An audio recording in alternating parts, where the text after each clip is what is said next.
people enjoy watching this team, especially the past 2 years, so much because these guys have so much fun. I want to get your take on two things. So your thoughts first and foremost on the Homer hose, which has now evolved into the Homer hydration station, and the teams you were on. Did you guys ever have any unique way of celebrating the big moments like this team is right now? Not in the dugout. No, we did it in the kangaroo court, and Frank Robinson was the judge. And, if guys didn't run balls out or they yawned or they were on the bench late or, Don Buford used to get upset when we would give him the no touch award because he was a horrible fielder, but the best offensive left fielder in baseball for like 3 years in a row. We had the Red Ass Award. We had the John O'Donohue played for the Orioles, but he played for Cleveland, and he would throw these long home runs. So if you threw a long home run, you would get the John O'Donohue ball.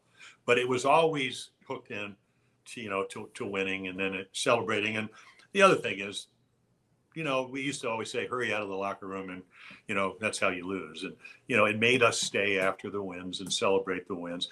But it was a different era. We did, I can just imagine your dad tapping his heart and all that after he hit home runs and all that. And, it's just, I'm not saying it's they can't do it, because I know they do it and they're going to do it because it's a different era and different whatever. But I was always taught, hey, listen, you strike a guy out, that's what you're supposed to do. Why do I want to show him up? I think we were taught, like, if you catch a touchdown pass, you just drop the ball in the end zone, turn around, go to the bench and all that and whatever. So again, it was a different thought. So we never had, all that kind of stuff. And it's funny, Jim, you bring up after the game, like that's when I felt like the celebrating or the moments where it was. Those are the stories that I heard. The locker room, you're talking about the game after. It's like where the real antics come out. I remember every time my dad did a home run, and instead of someone give him a high five, he would just give him a handshake. I saw that. I've seen that so many times. Like, hey, Cal, good job, and he just puts out his hands. Your grandfather was a coach and all that. I mean, that's not Cal.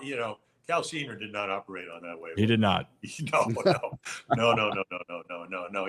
You were going to respect the game. I mean, I always tell people I had to do something for a friend. Runs a big law firm, and we were talking to the people in Tel Aviv. I mean, they're doing this baseball Zoom thing like 2 nights ago, and I'm saying, you're not worried about rockets and the missiles and all that. And they said, well, most of our houses have bomb shelters, and if they do the alarm, we'll probably get off the air. But it's and I talked about the Oriole way. It was so simple. You come to the ballpark and let it, you outwork everybody. And I learned this at A-ball. And, you outwork everybody. You try to get a little bit better every day. You have fun, which means to win. You play as a team because, if you're in high A, you want to get to double A and triple A and the big leagues. And probably the most important thing your grandfather ever told me, there are no such things as shortcuts. No, there isn't. Because everybody, we all want to take the quicker road or the easier road or whatever. And, your grandfather, he treated everybody the same.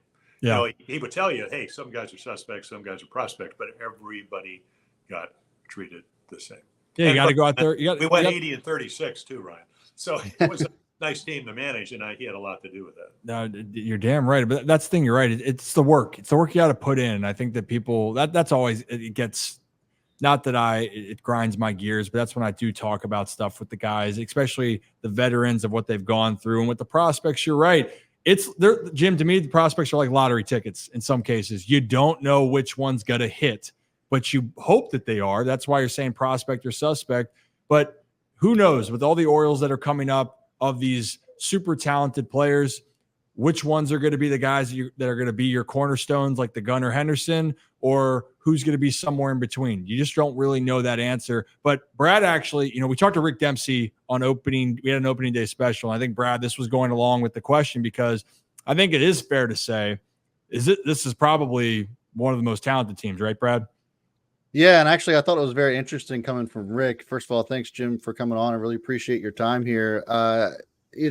Rick came on and said that he thinks that, he's not sure he's ever seen a more talented Orioles team from top to bottom and even in the farm system ever, which I thought was saying a lot coming from Rick. And then obviously, being a part of the teams that he was a part of. And so I kind of wanted to get your perspective on that too. Obviously you've been a part of some historic teams and it's done some prehistoric things yourself. And so, from top to bottom, could you agree with something like that? Or you think there still needs to have some time to go first before we can really kind of make that assessment?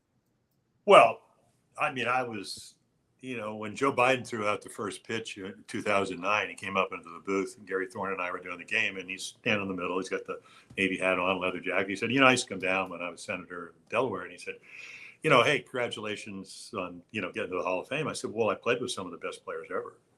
Yeah. I mean, that's why I did my job. They did their job, and things worked out pretty well, So I look at, and I've said this for years on the air. I mean, when you're winning 52 games and losing 110 games, your first baseman's not better than theirs, and your catcher's not better than theirs, and your second baseman. I looked around. I got Boog Powell over at first. Now, Boog won the MVP in 1970, and he was second in 69.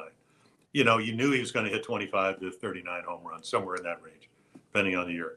Then you went to second base, Davey Johnson, who went on to be a great manager. He won 3 Gold Gloves. Bobby Grich took his place, won 4 Gold Gloves, was a really good player. And then you go over to shortstop. When I got there, Aparicio's in the Hall of Fame. Mark Belanger took his place. Then your dad came. Then over third, that Brooks Robinson guy that won 16 consecutive. So everywhere we went, because I still remember Grant Jackson, the late Grant Jackson, coming over from the National League, and he throws the ball up and in, and we're up in Seattle, and Earl, we were sprints to the mound, and he goes, "What are you doing?" He goes, "Well, I got to loosen him up." He said, "Yeah, let me just tell you something." He said, "Look around." And he went right around the outfield and the infield. Are our guys better than theirs? He said, "I don't want anybody hurt. We don't need to be throwing guys. We don't do this macho stuff." So the point I'm trying to make, Buford was not a great defensive player. Blair was, 8 Gold Gloves. Frank Robinson, I don't know if I've ever seen a better hitter. I mean, tough, and hit a home run. You could throw him low away sliders, and he'd hit him with one hand over the bullpen. So my point is, it's funny when Brooksy passed away last, late September, and I was talking to him, and I said, "Have you ever seen anybody like Gunnar Henderson? You've been here since the 50s." Mm-hmm. He goes, "Oh, pretty athletic guy." Now, let's be honest. Gunnar's going to figure out how to hit lefties, but right now, and which is why the Orioles suspect left-handers. He's like most guys. Paul O'Neill was he does the games for the Yankees. Yep. He won a batting championship. He hit 352. He hit 300 or better 5 or 6 straight years for the Yankees. His lifetime batting average is against lefties, 247. So it's tough to hit lefties, or unless you're Larry Walker, unless you're Ken Griffey Jr., unless you're Don Mattingly. Lefties have trouble with lefties. So, but our talent, Adley's better than any other catcher, or as good as any other catcher. So when you start going around the field, Mullins, Cedric, first 30 guy. Yeah. When he's healthy, he's going to run everything down. How about the catch he made the other night? Oh my God. Unbelievable. You got Austin Hayes, who, and he's got to have to figure stuff out. He's got to get healthy. But again, it's nice to have Colton Cowser, who looks like he's pretty athletic for a guy. Now, is he going to hit, home runs in 4 out of 5 games? I don't know if that's going to happen. But it looks like, this is a guy that could, his best shot last year was a sliced line drive down the line in Philadelphia. Now, all of a sudden, he's driving the ball left field. If you pitch him in, which is how you earn getting pitches on the inside side of the plate, he's able to pull them. And, all of a sudden you have somebody that if Austin Hayes struggles or is hurt or whatever the case is, you have some balance. So, yeah, this is a really good ball club. I call Ryan O'Hearn the Corey Kluber of hitters. He puts that game face on.